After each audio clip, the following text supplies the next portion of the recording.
Fala pessoal, tudo bem com vocês? Finalmente chegamos a 2018, isso significa que é uma vida nova, novos projetos, novas ideias.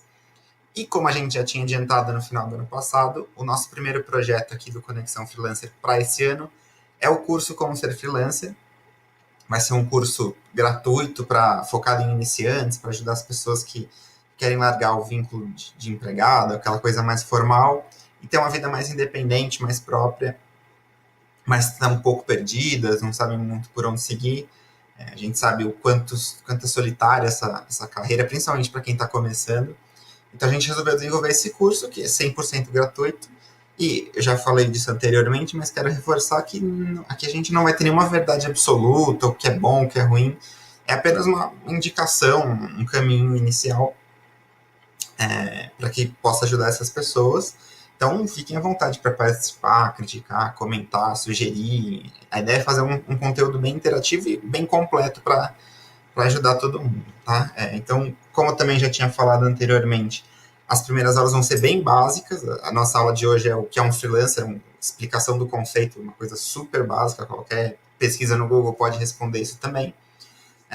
E conforme a gente vai progredindo, a gente vai também trazendo conteúdos um pouco mais avançados, tá?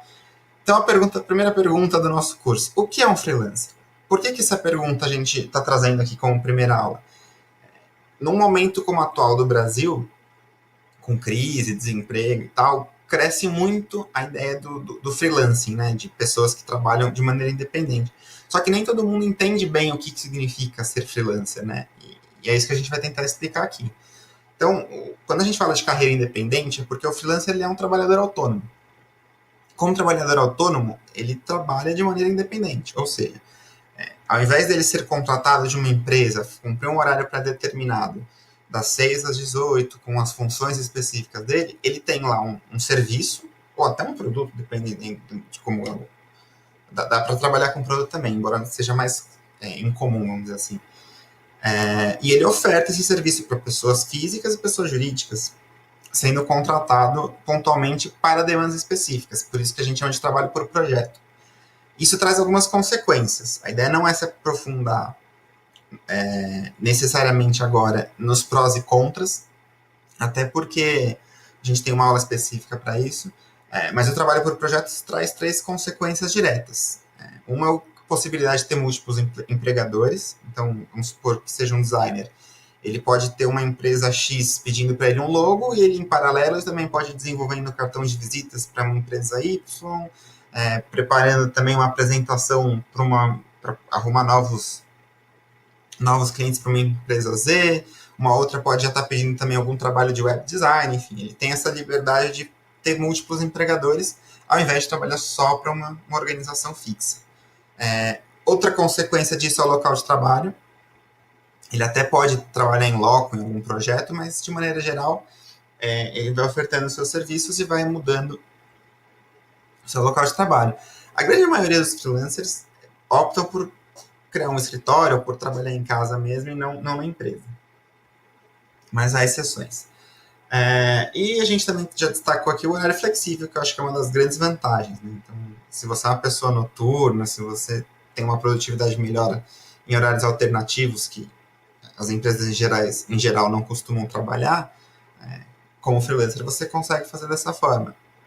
Porque é até bom que você tenha um horário ali mais tradicional, não necessariamente inteiro, mas que você apareça ali para negociar com seus clientes em alguns horários mais comuns, porque é quando as pessoas estão disponíveis para falar sobre o trabalho. Mas a produção em si, você pode fazer a hora que você quiser. Se você tiver com uma demanda mais tranquila, pode tirar um dia de folga numa segunda-feira, enfim, você vai ver que é muito dono da sua rotina.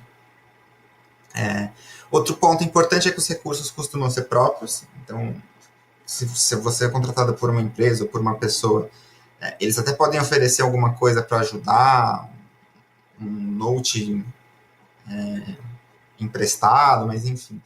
No geral, o freelancer tem todo esse material, que é inclusive uma das vantagens para as empresas, né? Não ter um investimento tão alto para fazer um trabalho.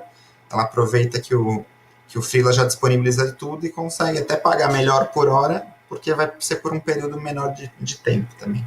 Então, no exemplo que a gente deu do designer, É bom que ele já tenha o Illustrator, o Photoshop, ou até se ele for ainda um pouco mais amador, as ferramentas gratuitas, como o GIMP, enfim, o Gravity Designer também, que é um programa meio novo.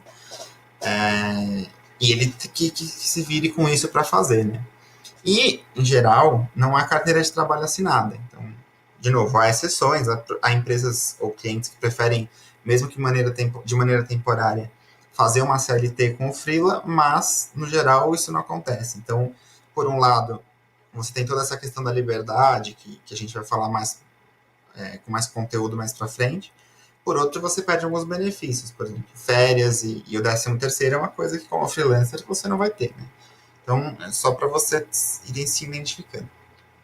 Outra coisa que eu gosto muito de falar também é sobre a origem do termo freelance, porque o freelancer moderno tem muito essa ideia de que a profissão ou a função surgiu com a internet, mas é uma coisa muito antiga. Isso começou lá no século XIX, quando os cavaleiros medievais ofereciam seus serviços para chefes na época medieval, em troca de uma recompensa financeira.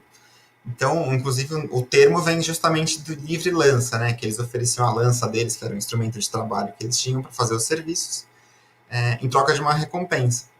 E o que aconteceu foi que, ao longo do tempo, isso foi se modificando, e com a chegada da internet, ampliou-se muito a possibilidade de trabalhar dessa forma, né? De oferecer seus serviços em troca de uma recompensa, sem ter necessariamente um chefe direto.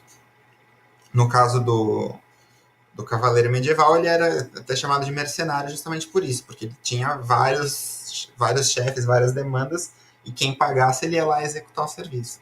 Então, se você começar a trabalhar dessa forma, alguém pergunta, nossa, é uma coisa nova, pelo menos assim você já sabe a origem desse modelo de trabalho, né?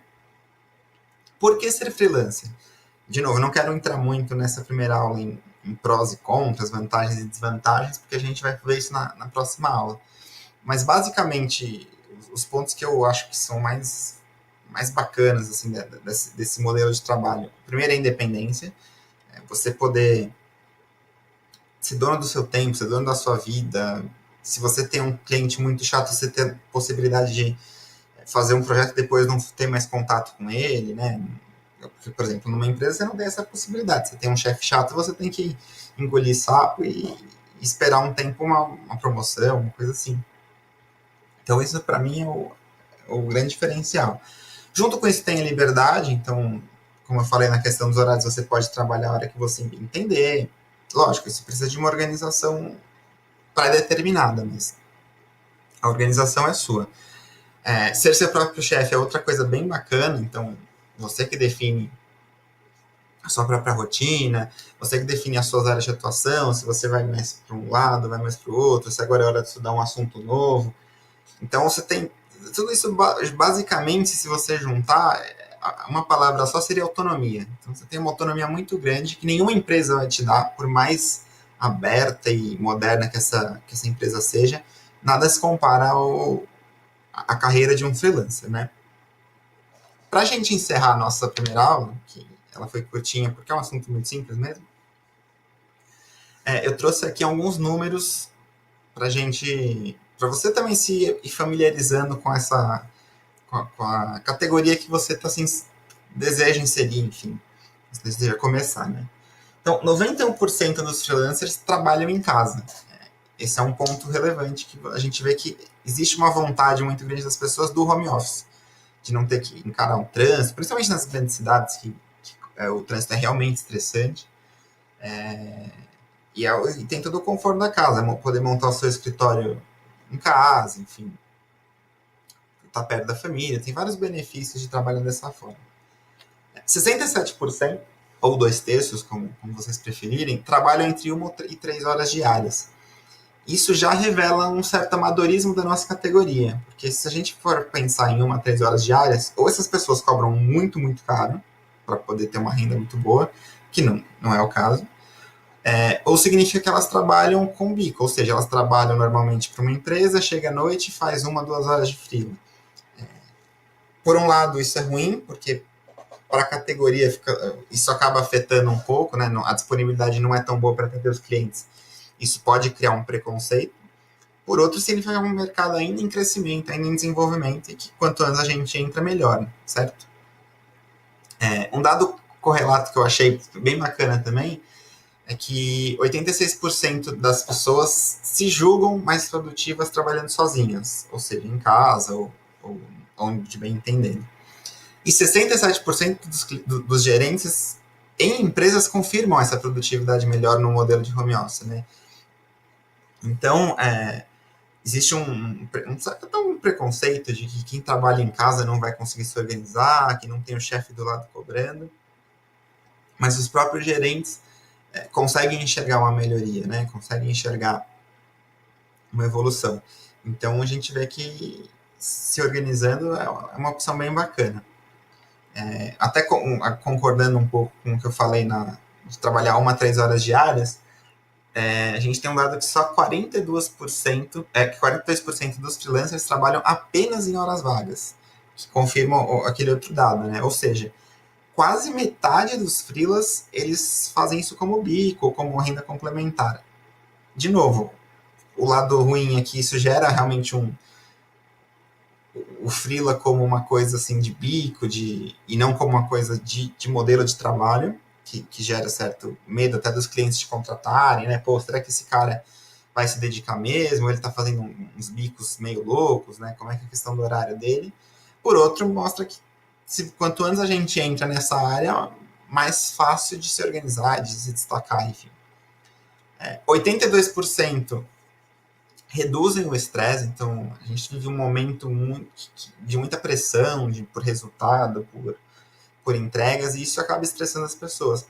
O freela, ele tem também isso, né? De ter que entregar, de prazo, de cliente, isso eu acho que é até amplificado. Só que como você tem umas questões de liberdade, autonomia e outros fatores, isso acaba ficando um pouco mais tranquilo de trabalhar, né? Então, é outro dado bacana. 46% dos entrevistados nas pesquisas, eu vou deixar depois as pesquisas, elas estão com o link aí na tela, mas eu vou deixar na descrição também do vídeo para vocês poderem acessar.